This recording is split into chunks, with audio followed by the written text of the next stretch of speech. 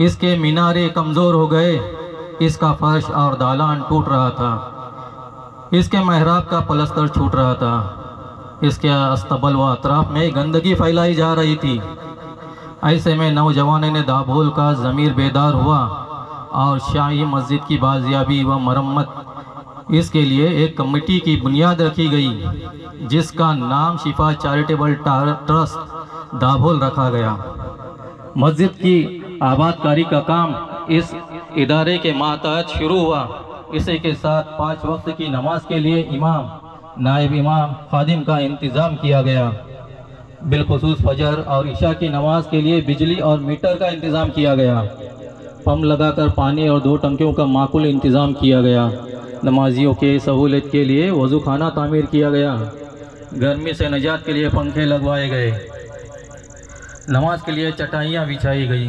اس طرح ایک بار پھر ٹرسٹ کے ممبران کی کاوشوں سے اور آپ سبھی کی نیک دعاؤں سے شاہی مسجد پھر سے آباد ہو گئی۔ الحمدللہ اب یہاں 5 وقت کی نماز اوقات مقررہ پر بلا ناغہ ادا کی جاتی ہے۔ اللہ تعالیٰ کا ارشاد باری ہے، بے شک اللہ اس قوم کی حالت کو نہیں بدلتا جو قوم خود کو بدلنے کی چاہ نہ رکھے۔ ہر تنظیم کا نام اس کی پہچان ہوتی ہے۔ اسی طرح شفا چیریٹیبل دابھول کا نام رکھنے کی بھی کچھ وجہ تھی۔ شفا ہر بیماری سے، شفا ہر نا اتفاقی سے، شفا ہر عداوت سے، شفا ہر نفرت سے، شفا ہر برائی سے۔ شفا چیریٹیبل ٹرسٹ کی بنیاد 2007 سے ہی دیکھی جا رہی تھی۔ 2008 میں باقاعدہ طور پر بامبے پبلک ٹرسٹ ایکٹ 1950 کے تحت رجسٹر کیا گیا۔ یہ ایک غیر سرکاری، غیر سیاسی فلاحی تنظیم ہے جو کہ قوم و ملت کے مسائل کو مد نظر رکھتے ہوئے بنائی گئی ہے۔ اس ٹرسٹ کے تمام کام شرعی حقوق کو سامنے رکھ کر ملک کے آئین کے دائرے میں کیے جاتے ہیں۔ اس بات کا مکمل خیال رکھا جاتا ہے کہ ٹرسٹ کا کوئی بھی عمل شریعت اسلامی اور ملک کے مفاد کے خلاف نہ ہو۔ ٹرسٹ کے عزائم و مقاصد آپ کے سامنے پیش کرتا ہوں۔ شاہی مسجد میں باقاعدگی سے نماز اور دیگر مذہبی سرگرمیاں برقرار رکھنا، مسجد کی مکمل مرمت کرنا، طلباء و طالبات کے بنیادی ضروریات کو پورا کرنا، ان کے مقاصد کو حاصل کرنے کے لیے رہنمائی فراہم کرنا، ہدف کو پانے کے لیے علم، مہارت، اقدار کو متحرک کرنا، مختلف امراض، حادثات، بہترین علاج اور بر وقت لوگوں کی امداد ریلیف کرنے کے لیے میڈیکل سہولیات فراہم کرنا، فلاحی اعتماد کے اصولوں پر سماجی، اجتماعی، قومی یکجہتی کے ذریعے مختلف پس منظر کے تمام عوامل کو ایک ساتھ لے کر ثقافتی تنوع کو فروغ دینا۔ شفا چیریٹیبل ٹرسٹ دابھول سے جڑی ہوئی کچھ ہستیاں ہیں جنہیں آج یاد کرنا بے حد ضروری ہے۔ جناب علاؤ الدین پلنائک مرحوم صاحب، جنہوں نے ادارہ کو رجسٹر کرنے کے لیے سب سے پہلے عطیہ پیش کیا، جس کی بدولت ٹرسٹ رجسٹر ہوئی اور ٹرسٹ کے ہر کام میں نہ صرف رہنمائی کی بلکہ بذات خود شریک بھی رہے۔ وہ ہماری ٹرسٹ کے سرپرست اعلیٰ تھے۔ ان کے بعد مختار ہارنیکر مرحوم صاحب سخت مزاج انسان تھے، بااعتماد شخصیت تھی ان کی۔ یہ بھی ٹرسٹ کے ابتدائی دور سے جڑے رہے، ٹرسٹ کے سرپرست اعلیٰ کی حیثیت سے رہنمائی کرتے رہے۔ گڈکری صاحب مرحوم رتنا گیری کی مشہور و معروف شخصیت، مگر سادگی سے لبریز، انہوں نے ٹرسٹ کا رجسٹریشن کرنے میں کافی مدد کی۔ مولانا عبد الرحیم قاسمی مرحوم کے اوصاف قرآن و سنت کے مطابق تھے۔ مولانا ایک کامیاب معلم و امام کے ساتھ ساتھ شفا چیریٹیبل ٹرسٹ کے سرپرست اعلیٰ تھے اور کئی دینی تنظیموں اور تحریکوں کے روح رواں بھی تھے۔ حضرت کی سادگی اور بے تکلفی ہر ایک پر آیا تھی۔ شہرت اور ریاکاری کے جذبوں سے کوسوں دور تھے۔ اپنی زبان کو ہمیشہ ہر کسی کی دل آزاری سے محفوظ رکھتے تھے۔ ان کے بعد آتے ہیں حسین میاں ملاک مرحوم صاحب۔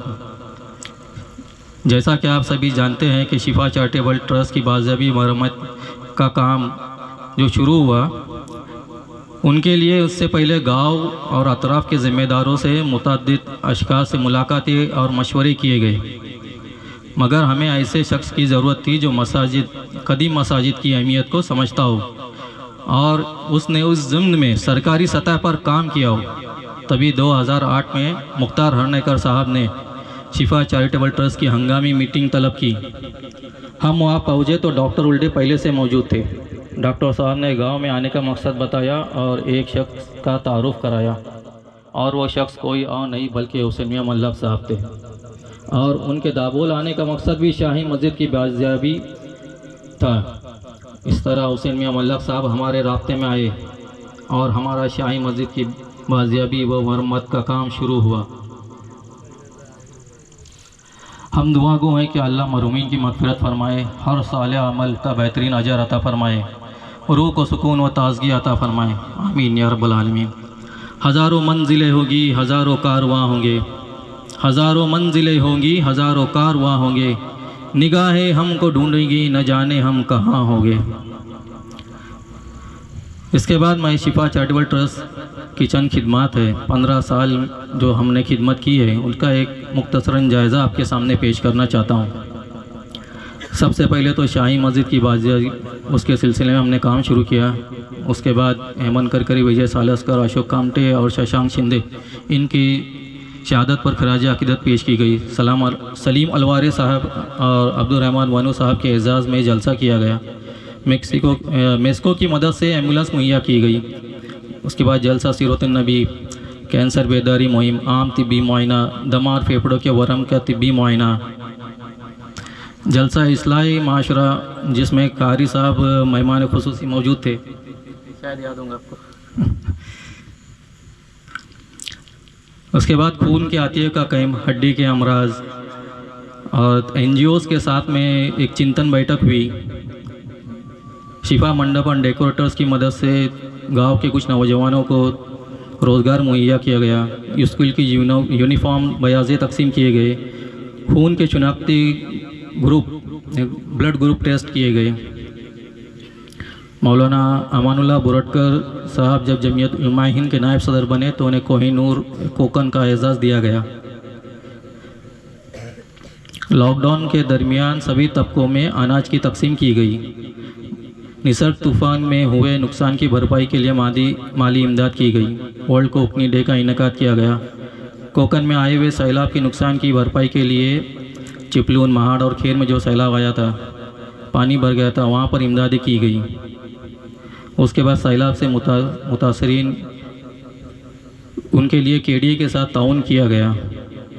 داپولی تعلقہ میں 10ویں اور 12ویں میں 80% سے زیادہ نمبرات حاصل کرنے والے طالب علموں میں ان کے لیے اعزازی جلسہ کیا گیا۔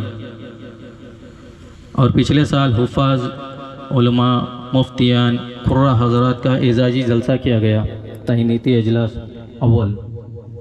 اس کے علاوہ روزانہ شاہی مسجد میں 5 وقت کی نمازوں کا اہتمام، ہر سال شاہی مسجد میں عیدین کی نمازوں کو اہتمام، صاف صفائی اور دیگر سہولیات مسرت، ہر سال شاہی مسجد میں افطاری، ہر سال رمضان میں غربا مساکین میں صدقہ، زکوٰۃ، عید پیکٹ تقسیم کرنا، ہر سال مدرسہ قاسم العلوم سرنگار تلی میں دوائیاں مہیا کرنا، یتیم و ضرورت مند لڑکیوں کی شادی میں تعاون کرنا، غرض کے طبی، تعلیمی، دینی، فلاحی، سماجی، ثقافتی اور صحت مندانہ اقدام میں حسب ضرورت مالی تعاون اور کیمپس لگانا۔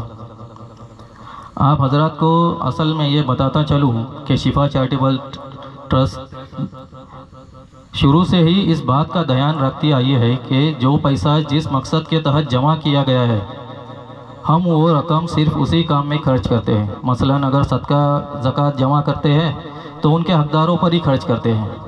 افطاری کے لیے جو ہم لوگ پیسہ جمع کرتے ہیں وہ صرف شاہی مسجد میں جو افطاری ہوتی ہے وہیں پر خرچ کرتے ہیں۔ اگر کوئی پروگرام کرتے ہیں، اجلاس کرتے ہیں تو اس کے لیے الگ سے پیسہ جمع کیا جاتا ہے۔ ہم صدقے زکوٰۃ کا پیسہ یا ادھر کا پیسہ ادھر اس طرح سے نہیں کرتے، اور ہمارا حساب کتاب اپ ٹو ڈیٹ ہے۔ اور ان سب میں عطیہ دینے والوں کے ساتھ ساتھ ٹرسٹ کے ہم ممبران خود اپنی جیب سے بھی خرچ کرتے ہیں، الحمدللہ۔ الحمدللہ رب العالمین والصلاة والسلام علی سید المرسلین محمد وعلى آلہ واصحابہ اجمعین، اما بعد۔ اس بابرکت مجلس میں آنے والے علماء کرام، حفاظ کرام، مفتیان نظام اور تمام مہمان، السلام علیکم ورحمۃ اللہ وبرکاتہ۔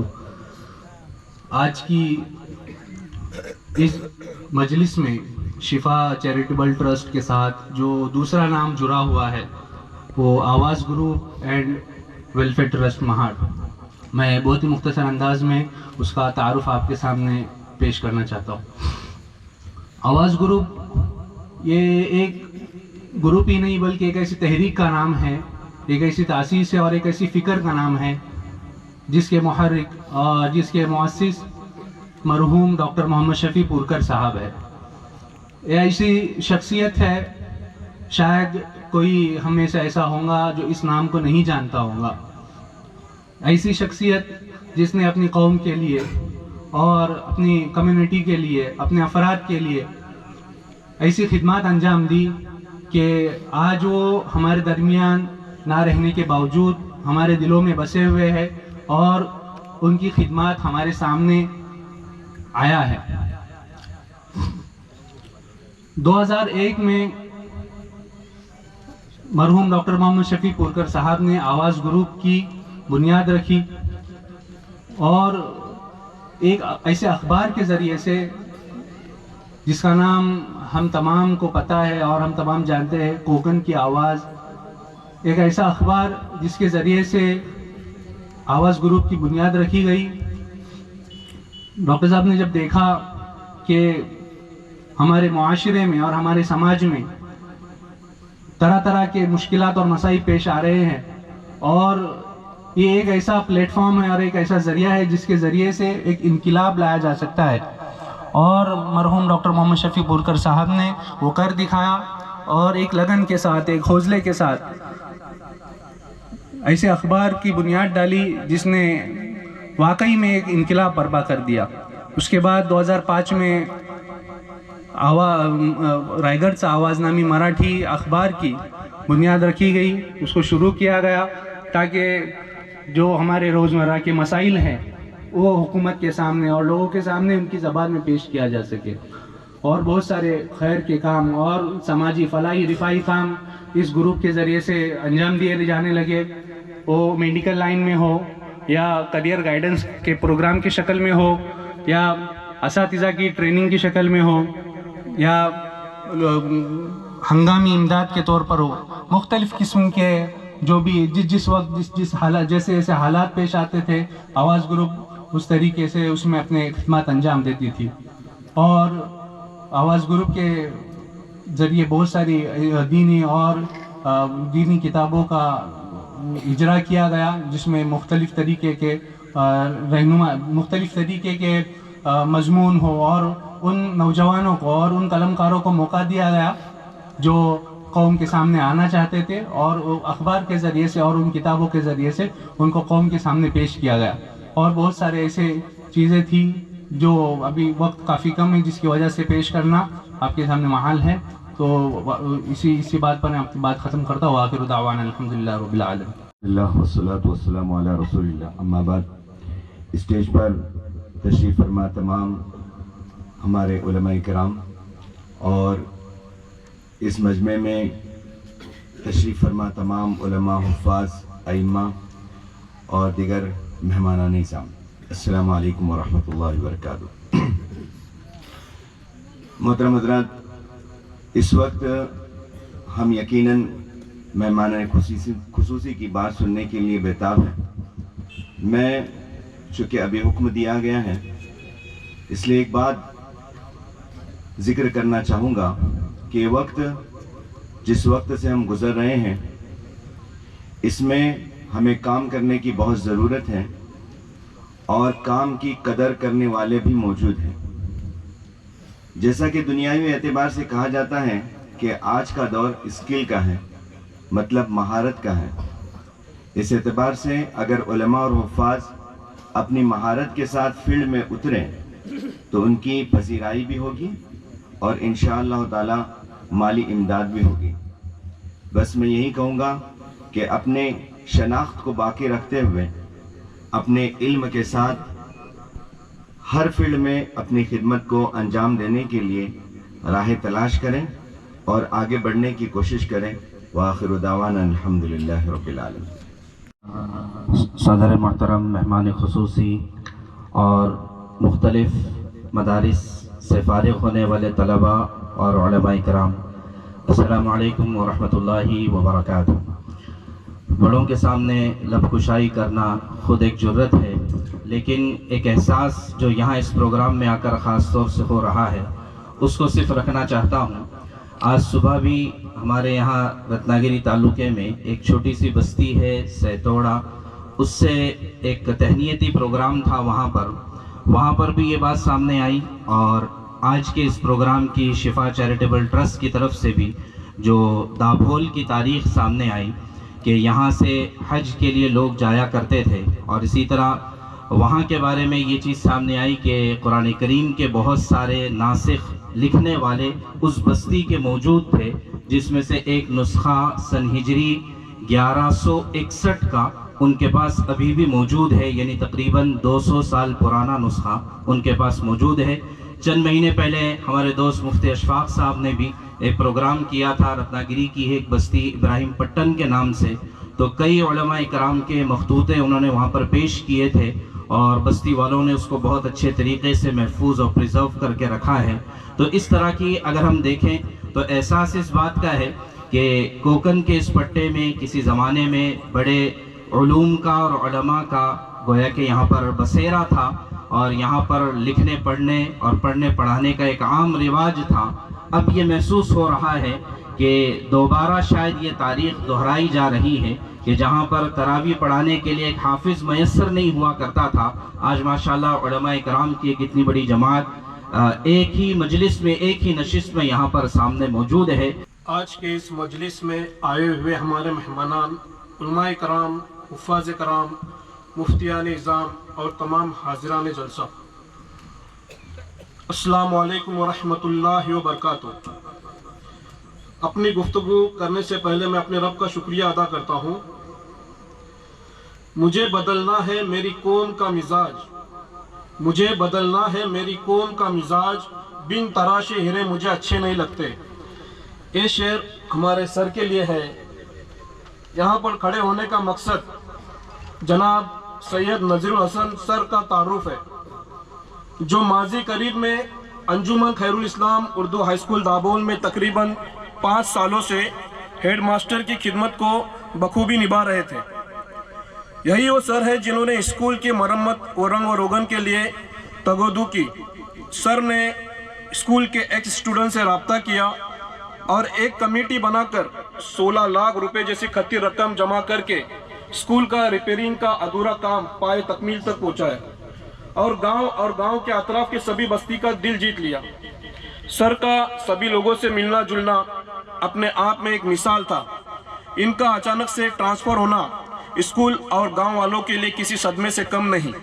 سر کا ہمیشہ بچوں کی دینی و دنیاوی تعلیم کی فکر میں مصروف رہنا ہم کبھی بھول نہیں پائیں گے.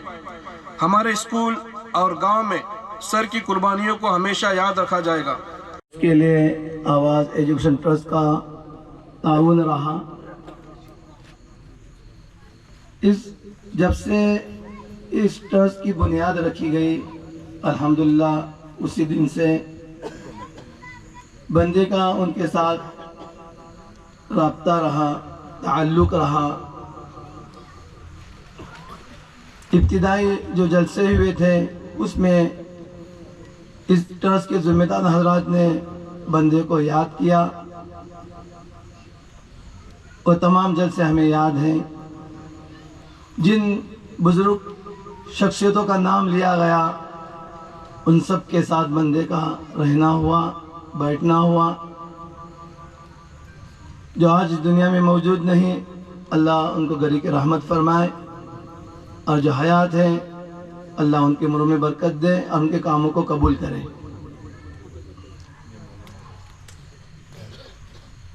مختلف کام ہو رہے ہیں شفا چیریٹیبل ٹرسٹ کی طرف سے، آواز ایجوکیشن کی طرف سے، لیکن ان میں سے ایک اہم کام ایک وہ ہے فارغ ہونے والے علماء کا اعزاز. ان حضرات کا اعزاز کیا جا رہا ہے جن کی نسبت قرآن کی طرف ہے. جب یہ حضرات اہل قرآن کا اعزاز کر رہے ہیں، ہمیں اللہ کے اعزاز سے بڑی امید ہے. اللہ ضرور جنت میں ان کا اعزاز کرے گا، اللہ انہیں محروم نہیں کرے گا. تو یہ دوسرا اعزازی پروگرام ہے. اس میں پورے کوکن سے فارغ ہونے والے طلباء جنہوں نے حفظ کی تکمیل کی، جنہوں نے عالمیت سے فراغت حاصل کی، جنہوں نے سند افتاح کو حاصل کیا ہے، ان کو یہاں جمع کرنے کی کوشش کی گئی ہے. اور ان کے لیے رہنمائی والے خطوط حضرت قاری صاحب کے زمانے ہم نے سنے ہیں. ایک دو باتیں پیش کر کے میں اپنی بات کو ختم کروں. چونکہ آپ جو خصوصاً ہمارے مفتیان علماء جو فارغ ہو کر میدان عمل میں آئے ہیں، انہیں یکسوئی کے ساتھ کام کرنا ہوگا. فاقم وجہک للدین حنیفہ اللہ کا حکم ہے. لیکن ذہنوں کو منتشر کرنے والی چیز، راستے سے بھٹکانے والی چیز آج ہمارے درمیان موجود ہے، اور جس سے بہت بڑا نقصان ہو رہا ہے، وہ ہے سوشل میڈیا. ایک ہے نظریاتی چیزیں اور دوسری چیز ہے عملی کام. دونوں میں بڑا فرق ہے. آج ہم سوشل میڈیا پر رکھ کر تفسیر اور تجزیے کر کے اپنے اوقات کو برباد کر رہے ہیں. اوقات کو نہیں، اپنی ذات کو برباد کر رہے ہیں. لوگوں کے تفسیر و تجزیے سن کر ہم کم ہمت ہو رہے ہیں، ہم پست ہمت ہو رہے ہیں. بولنے والے چند ہوتے ہیں، محبت کرنے والے ڈھیر سارے لوگ ہوتے ہیں، لیکن وہ خاموش ہوتے ہیں. تفسیر اور تجزیے کرنے والے چند لوگوں کو سن کر ہم اتنے پس ہمت ہوتے جا رہے ہیں کہ ہم یہ سمجھتے ہیں کہ ہم کچھ بھی نہیں کر سکتے. کئی علماء کے ساتھ یہی معاملہ ہے. اب چھوڑ دیجئے ان چیزوں کو، اب عملی میدان میں آ جائیے. کون کیا کہہ رہا ہے، کیوں کہہ رہا ہے، آپ کو اس کی طرف توجہ دینے کی ضرورت نہیں.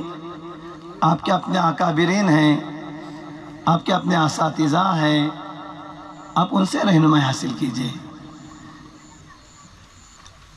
واٹس ایپ یا دیگر ایپس یہ آپ کے کوئی مربی نہیں ہیں، یہ کوئی آپ کے مزکی نہیں ہیں کہ آپ ان سے تربیت حاصل کر رہے ہیں. ہاں، اللہ نے ہمیں اچھے اچھے اساتذہ دیے، اللہ نے ہمیں اچھے اچھے اکابرین دیے. ان کی کتابیں ہمارے پاس موجود ہیں، ان کی رہنمائی والی باتیں ہمارے پاس موجود ہیں.